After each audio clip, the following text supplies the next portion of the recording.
Welcome to another episode of The Unlimited Voice. I'm so excited to welcome my friend Kimberly Shires. She is a music producer in the DC area and works with female and non-binary musicians, artists, helping them get their music out into the world. Welcome, Kimberly. Thank you so much, Annie. Tell me a little bit about your journey into becoming a music producer. I know that you're a singer-songwriter, as am I. Tell me more.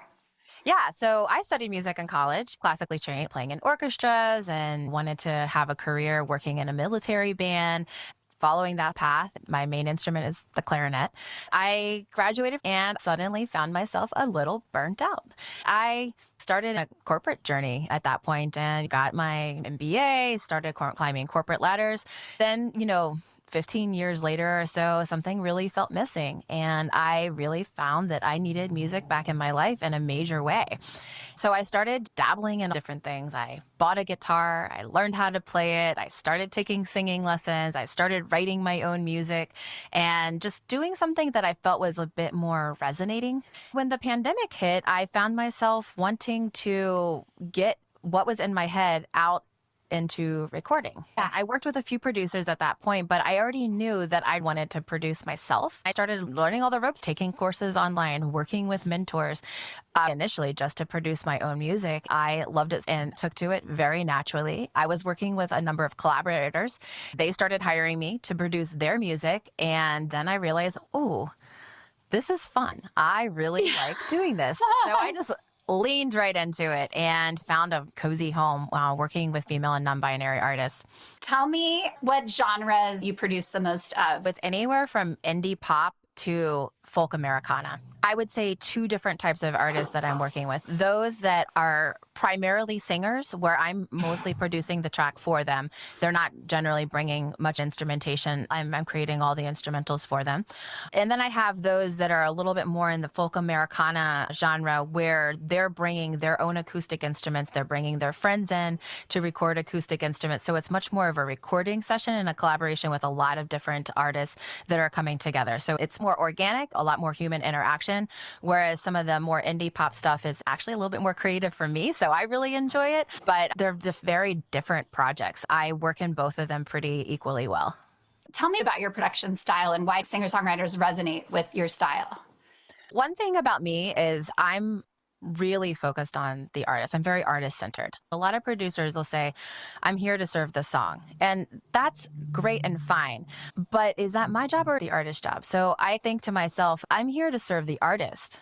And the artist is here to serve the song. I'm here to help. It's not that I'm serving the song and bypassing the artist. I'm serving the song through the artist. And I think that's a step that is maybe not thought through or is missed a bit. So as a result, I don't have this quintessential sound. Come to Hear Me Roar Studio and you're going to get this sound. But for me, the sound is the artist sound. And that's going to be different depending on the artist that you're working with. So I really love trying to understand what that artist's vision is, what they're looking to go after with their music, what kind of sounds they're looking to achieve, what is their personality, what is their soul saying in this song, and really try to tap into that so it really captures them as an artist. And when they walk away from the project, they still feel connected to it and that it's resonating both with them and their audience. I think there is that fear that artists might have sometimes of going in and having a producer take over, or it doesn't end up really speaking through them and who they are. Yeah. And that's one of the things that I hold really dear to me during a session. I always try to remind the artists that I'm working with, always reminding them, is this resonating? Does this feel like you? Is there anything in here that you don't like? Always making it really safe for them to say, if you don't like anything in here, it's as easy as deleting it. Simple. And we'll walk away from that idea if it's not working, and we'll try something different. So I always want the artist that I'm working with to feel safe to say, I don't like that. Or, oh, that doesn't feel like me anymore. Or it feels like it's getting away from me. I want to check in often with them to make sure that dialogue is continuing to progress, because I never want to get too ahead and they feel like, oh, I've missed my chance. And now I've said yes too many times, and now I feel bad, and I'm just going to have to suck it up. And I've done that. I think we've all done that. I don't want to do that to anybody because it sucks. And it you come to the end of it and you're like, oh man, Why didn't I say something 10 steps back? I don't like it. But now it's going to cost me another $800. So I'm going to live with it.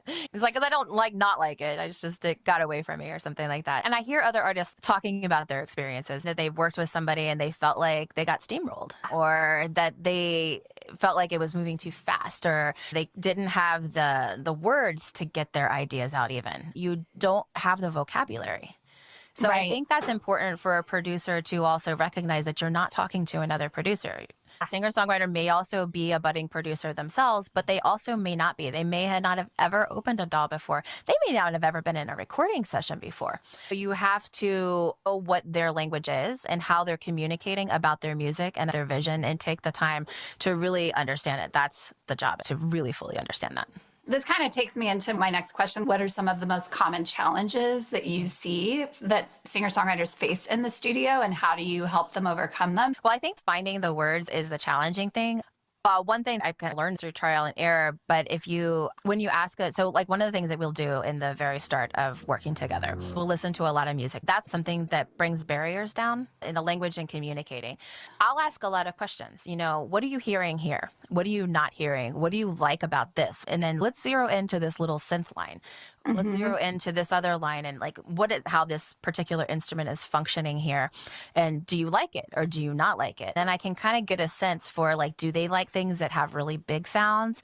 Do they like weird, surprising sounds? Do they like things that sound a little spooky? Do they like things to be a bit washy, really accented? What are they drawn to? And I can kind of pick up that just by the conversation of listening to a lot of music together.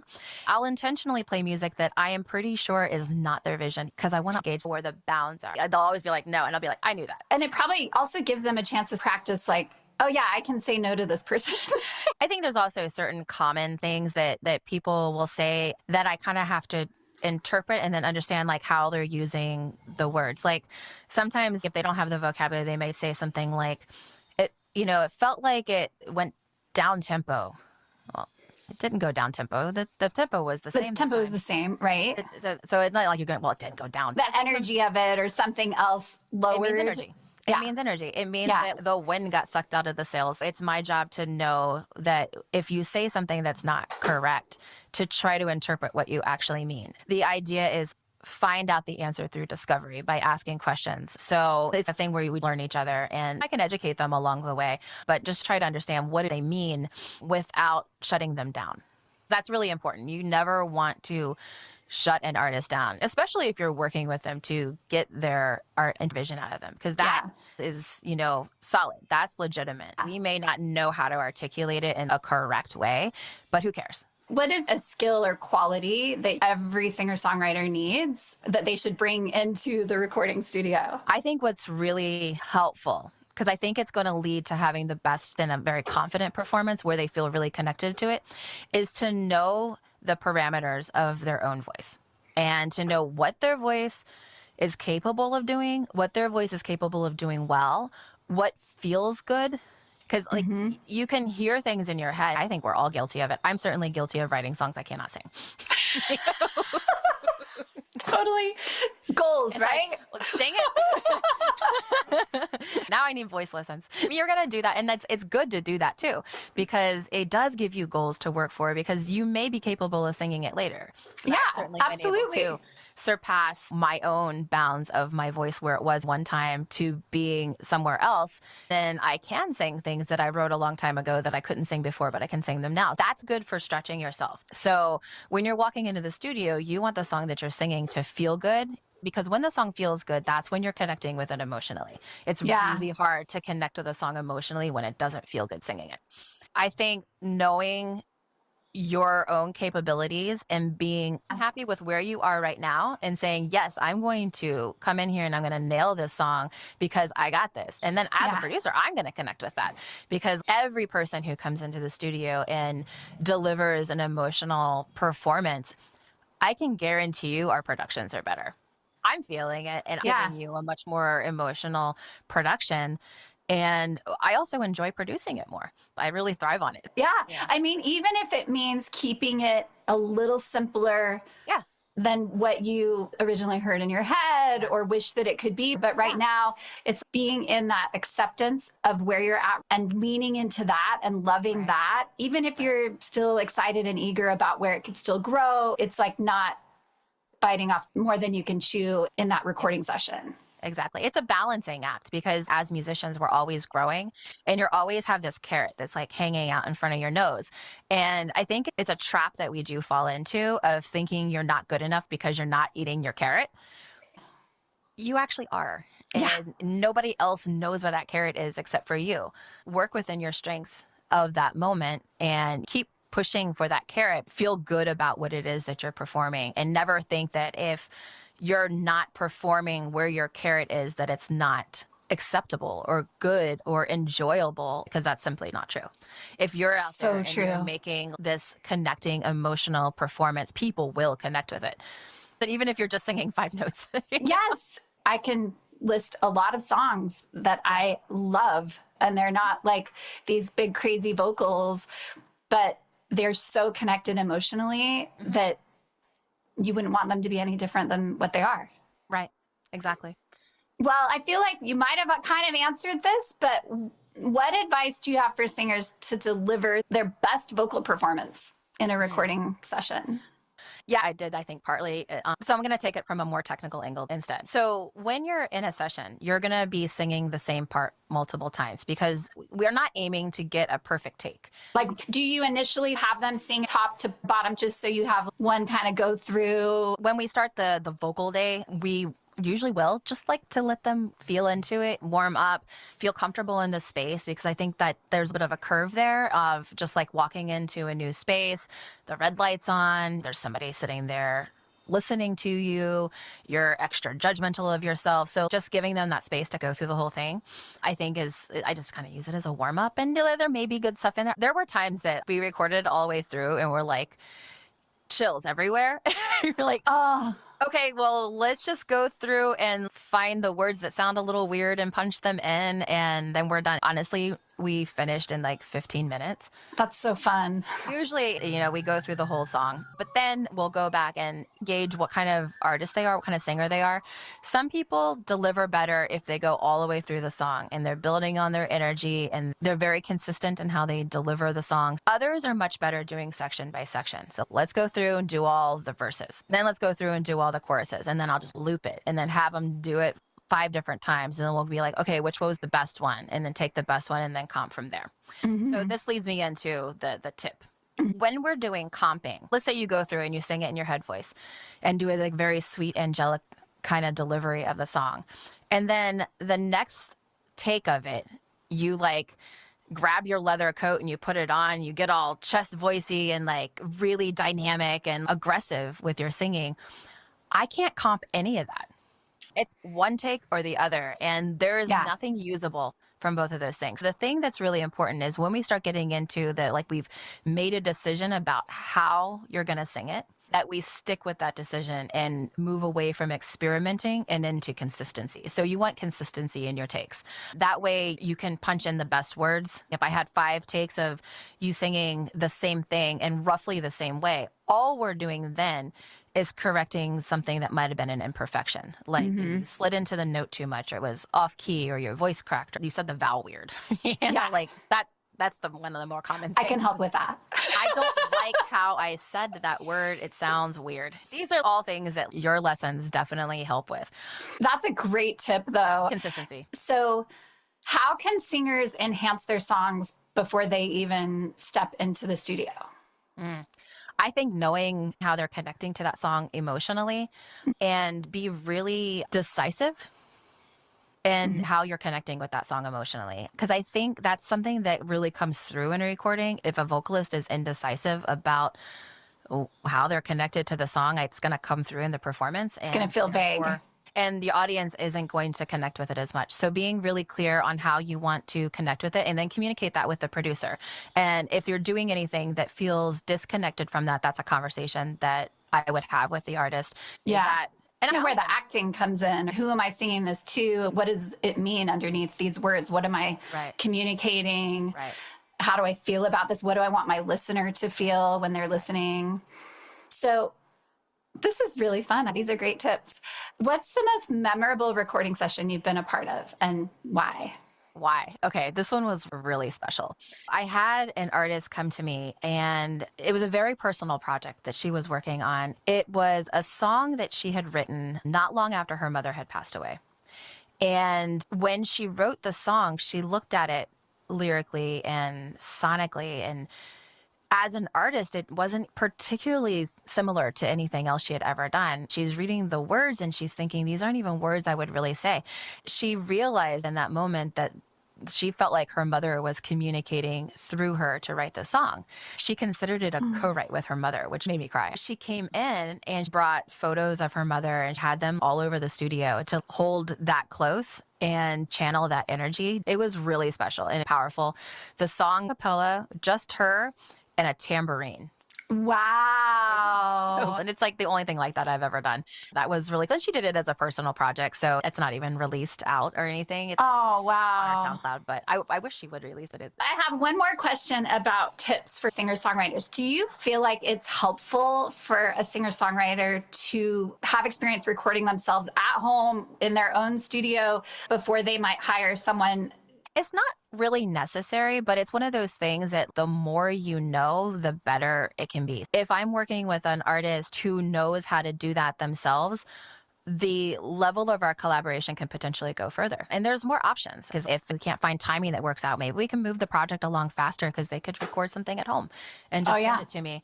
Or maybe we didn't have time to get to all the background vocals, or we wanted to get the lead down and think about the background vocals, and they live 2 hours away from me. They could just do the background vocals from home. It's a little bit easier both for me and for them, and pricing wise we can work with that too. So from that angle, it can be helpful. I think it's an asset. Can you walk into a studio knowing absolutely nothing about that and have an amazing outcome? Absolutely. You don't really need to know about it, because I know about it and I'm there helping you with it. But as an artist, you might get more out of it if you know. Yeah, the more you know. And you don't know what you don't know. You don't know what you don't know. I feel like from a voice teacher perspective, and this doesn't even need to mean needing to like really professionally record themselves, but I do think recording yourself as a singer will help you ultimately record better vocals in the studio. Just being willing to listen to yourself. I've seen singers go into the recording studio having really never heard themselves, and it kind of can freak them out a little bit at first. They're like, I sound like that. But if you have gotten used to that, you're able to have a little bit more of a perspective, being able to make adjustments and not be so hard on yourself because you already know what you sound like. Even if it's on your iPhone, I think there's a lot of validity there. As a singer, I've grown a lot by recording myself and listening back to it. My intonation's improved because of it. Tuning my own vocals, my intonation has gotten better. I can hear it right away if I'm not hitting the pitch right, how your vibrato is coming off, or how your tone sounds outside of your head, you know? Or even you yourself being able to hear, am I connected to this song? Do I believe me? Do I believe what I'm saying? Am I changing my tone? Like, this is one thing that I always had a hard time doing, and you know this just as well as I do, is hearing when in my chest voice, because I'm so heavy there sometimes, hearing in my chest voice when I'm grabbing the note too heavy. Yeah, there's not enough airflow happening. When I record myself doing that, it sounds awful. That's such a great example, because you're like, oh, in my head, it sounded so good. If you could work with any artist, past or present, who would it be and why? I love this question, but I'm gonna give you like this answer that is maybe surprising, because I'm such a champion for getting women's voices heard in the studio and championing that whole community, that my pick would actually be a dude, but it is. To his credit, he's very big on female empowerment, often going on tour, hiring all females to go on tour with him. His manager is a woman. He really surrounds himself with a bunch of women, which I think is quite amazing. But my dream collaboration would be Hozier, because I'm obsessed. And I just think he's so insanely talented, but also so humble. Another thing that I think is really cool about him, I've noticed that he's actually done collaborations with artists that are not very well known. Like, he allows artists to write up with him, which I think is a really big credit to him. His last album, he had a couple of collaborations. Like Allison Russell is one of them, and she's really come into her own. She was his opener on tour.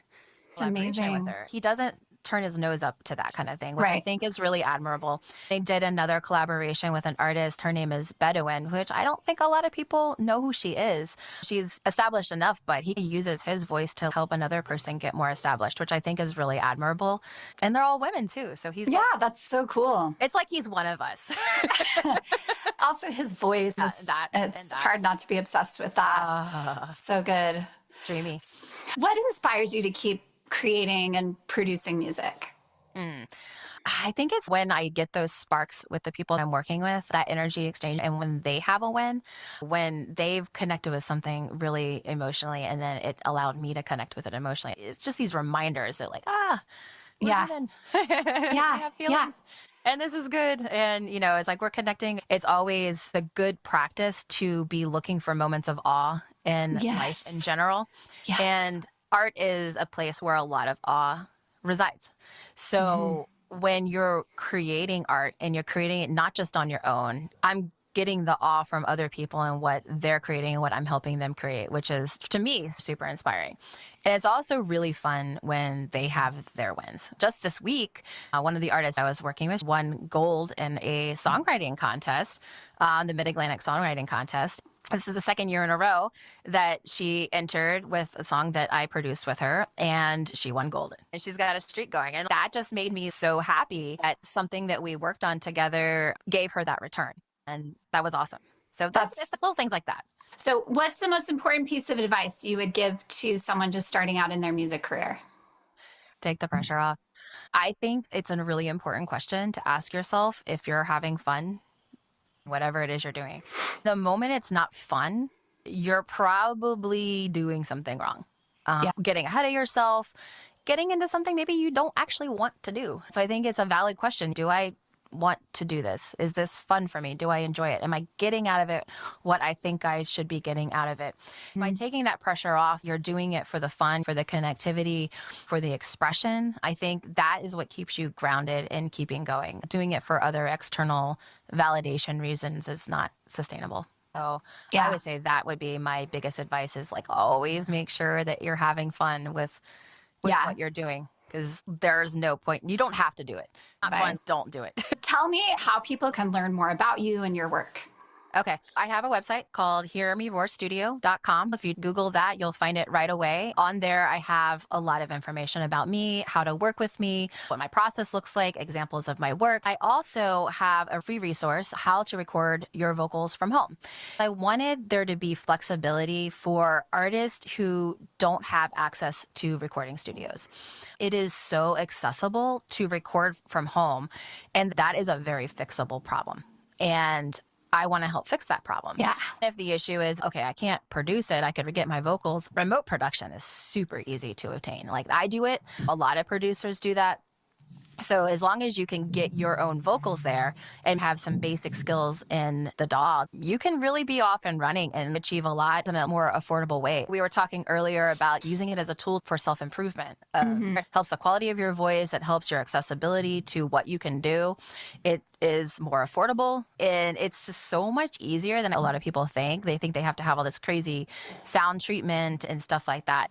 I record vocals in this room where I'm sitting right now. I have some panels on the wall, but those panels aren't necessarily for the vocals. Those panels are for mixing, because I'm also a mix engineer. That allows me to hear the frequencies in the mix better. So it looks super fancy, but even if I didn't have those on the wall, we could still record in here. I might need to buffer the sound a little bit more because this couch may not absorb enough of room acoustic. But as long as you have enough plushy stuff in the room, furniture and pillows and a curtain, a spare bedroom will totally do. My very first single, I recorded it in my closet. No joke. Seriously. all the clothes, and that works really well. I'm sitting there with my microphone because I didn't even have a mic stand. I was holding it. It turned out well, though. I had a hanger that I stuck some pantyhose on to make a pop filter.